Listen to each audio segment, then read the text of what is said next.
Hai, aku Renisha.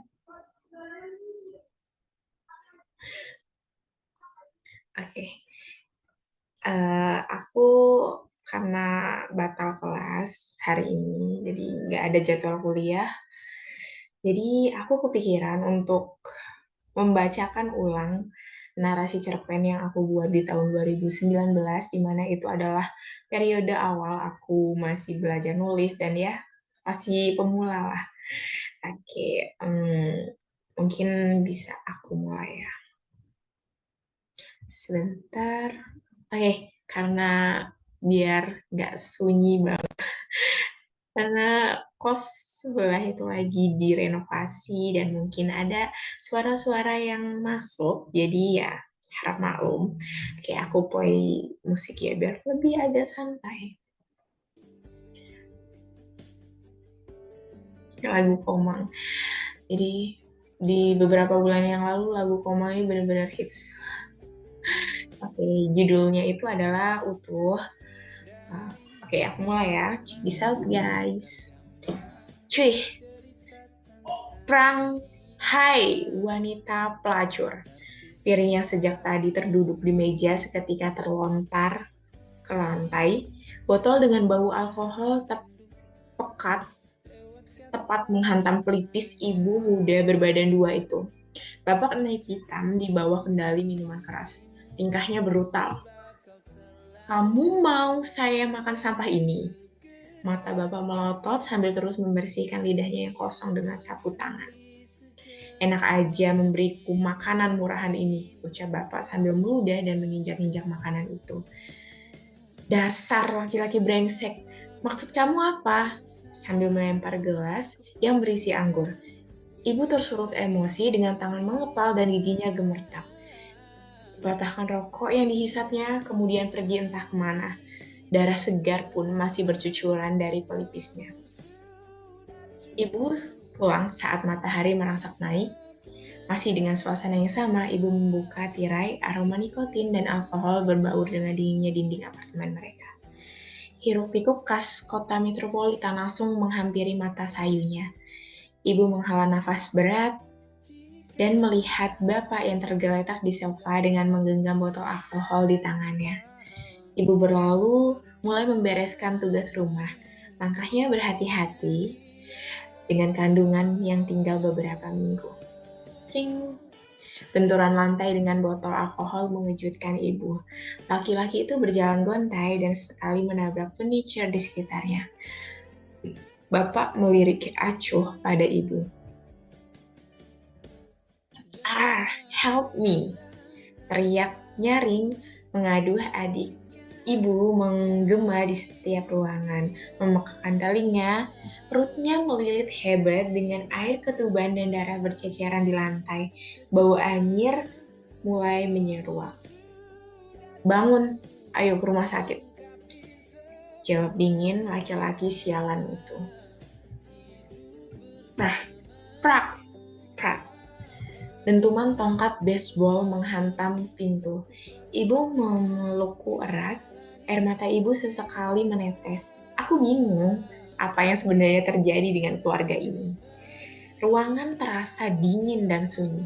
Tidak ada kehangatan yang kudapat. Aku mungkin anak yang tidak diharapkan hadir. Terlahir prematur membuatku memiliki kelainan tulang belakang. Namun dengan kekurangan ini, apakah dunia ini menolak kehadiranku? Aku pun berjalan menyusuri jalan yang sepi, sunyi. Tidak ada seorang pun di sini. Malam ini rembulan terlihat ceria, ditemani berjuta bintang khas keindahan malam. Hembusan angin pun menusuk hingga tulang dengan lembut. Aku pergi lagi dari rumah, hatiku sangat sepi dan gelisah. Aku tahan rasanya mendengar bapak dan ibu selalu saja bertengkar. Jeritan dan tangisian ibu membuat hati sangat perih. Apakah mereka tidak memikirkan perasaanku? Remaja belasan tahun dengan badan kurus dan putih pucat menandakan tubuh yang sedang tidak sehat. Aku memandangi raga ini di depan kaca ruko. Bayangannya terlalu jujur menampakkan seperti apa diriku. Air mataku terus mengalir, kepala terasa sangat sakit. Dan kembali kususuri jalan yang sepi. Malam semakin larut, aku berjalan tak tentu arah. Aku bingung harus melangkah kaki kemana. Semua rasa gundah dan kekacauan membawa rencana-rencana gila di anganku.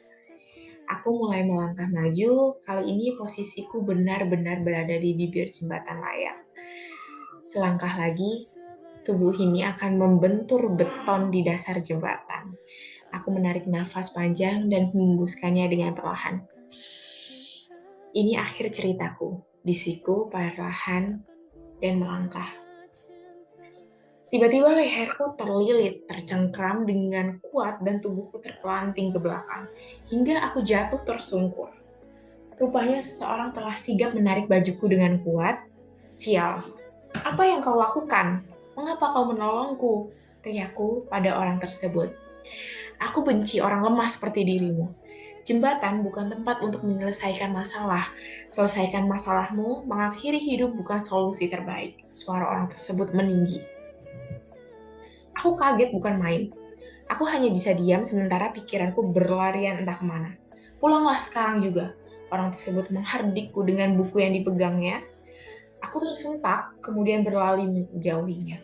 Saat itu aku benar-benar pulang, menyusuri jalan pulang. Kuraih gagang pintu, ruang gelap ini, lalu menjatuhkan diri ke atas kasur. Sial, gagal lagi.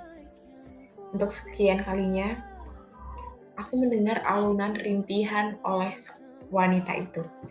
Bersama 11 anggur dan kebulan asap rokok, tak kuasa aku melihat sembab matanya. Sosok yang selama ini tampil kuat dan tangguh, malam ini aku melihatnya layu lagi. Sesak menahan sakit dan perih, keras kepala dan egois mengadu dua manusia yang terikat pada tali pernikahan. Bukan tak ingin pisah, hanya terbiasa untuk merawat luka. Melangkahkan kaki menuju pesakitan itu, meringkus, memeluk lutut di sudut ruangan. Ibu, lembut suaraku tak dihiraukannya. Ibu, masih tetap tak mau mengangkat wajahnya. Prek.